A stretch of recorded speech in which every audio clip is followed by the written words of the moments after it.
The invitation to hate openly, unapologetically, to call Mexican immigrants rapists and criminals, to call asylum seekers animals, an infestation, to describe white nationalists, Klansmen, neo-Nazis as very fine people, that has certainly contributed to the environment that we see in this country at this moment.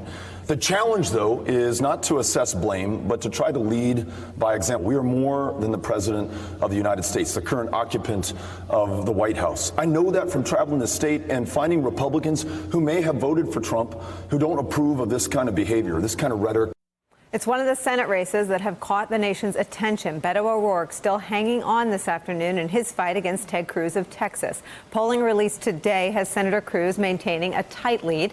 The margin is about 3.5 points. Polling averages tell a slightly different story. Cruz's lead is about 7 points there. But compare that to data from another statewide election there in Texas. Governor Greg Abbott is beating his Democratic opponent by nearly 20 points. The panel's still here. Let me throw one more poll number at you. Among Hispanics in Texas, Cruz has 34%, O'Rourke has 60%. Super important part of the electorate, and you were saying in the break that Latino turnout can sometimes be a deciding factor. It's the challenge. You know, anybody who's analyzed Texas for a long time has said, and I think rightly, Texas is going to beat California one day. The demographic tides are such that it's going to. But the question is when.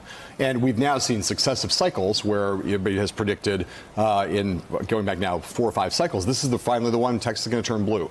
It's a really conservative state, and the only counterbalance to that would be unprecedented voter participation by the Hispanic population of the state, which is vast. And every Democratic candidate will tell you that that is the challenge that they confront, is how do you get those voters registered and then get them to the polls on Election Day. No Democrat has cracked the code on that so far. One of the questions about Beto O'Rourke is whether he's going to be the one to do it. And it's true both in the governor's race and in the Senate race. They're expending unprecedented amount of resources and energy on that, but there's also no precedent for getting the kind of turnout you would need to win at a statewide level. Maybe O'Rourke will pull it off, but history is not on his side. Our own Garrett Haig tweets about the Abbott O'Rourke voter, Abbott, the Republican governor, and O'Rourke, obviously the Democratic candidate for the Senate. He writes, just spoke to my first Abbott O'Rourke voter, an independent from Richardson, who told me he thinks the GOP Governor Abbott is doing a good job running Texas, but that Cruz is too much just for Cruz, and that there needs to be a check on Trump in D.C. At Beto needs lots of these people. That is a little bit of what you were speaking to, I think, passionately at the beginning. About, I mean, some of those voters, I'm guessing, are white voters. Yes. Do you think that this race is a place to study whether something has changed? I think so. I think and I should say that, you know, for passionate reasons, I probably overstated the point. Oh, honey, don't read your Twitter feed. We love your passion. Yeah, but the point is, I think there are people. Our identities are always allied with the moral choice. And look at let me just stop.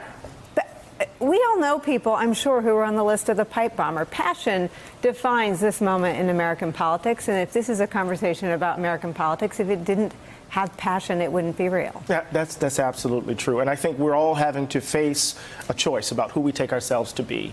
And I think what the Abbott O'Rourke voter signals, right, I think is a broader political realignment. You guys know this environment better than I do. But I think the age of, Reaganism has collapsed. It's become Trumpism. Clintonism is dead in interesting sorts of ways. So the party's trying to figure out itself. So post this midterm and post 2020, I don't know what the political landscape will look like. Because the ideological terrain is so messy. So you're going to get voters like this. You're going to get people who are going to vote for one conservative in this instance and vote for a liberal in that instance. So our traditional labels won't actually capture the political behavior. It suggests something else interesting, that policy doesn't matter. I mean, I think Jeb Bush learned this in the Republican primary when he ran a policy ad criticizing Donald Trump's policy positions and saying they weren't conservative. GOP primary voters didn't give a bleep. I mean, Jeb Bush got wiped out very early on as a technocrat policy wonk. Policy guy. I think the presidency speaks to, the campaign for president speaks to people's emotions. Yes. It's about touching people's dreams, and it's about them feeling that you're authentic. We can say what we want about Donald Trump, but he comes across as authentic to his supporters. And that was the Because no one would manufacture that. No one would manufacture that, and there's a lot of people who think the way he thinks. We course. can't deny that. Right. And- No, and he that's what we have to touches that. learn about the country. Yeah, you know, the thing about Texas and Hispanic voters is a mystery to me is I don't know why the Democratic Party cannot energize voters of color, and then specifically in those races, Hispanic voters, in a more profound way. Why aren't they coming out? And especially when you've got someone in the person of Donald Trump who slagged, you know, a Commonwealth, an island, Puerto Rico, in the midst of a crisis, while people were exiting the island to move to the States. Why aren't those voters engaged and energized? Mara? It's not one voting bloc, I would say, especially true of Hispanic voters. You're absolutely right, though. I think Democrats are going to need to learn how to speak to every segment of that demographic.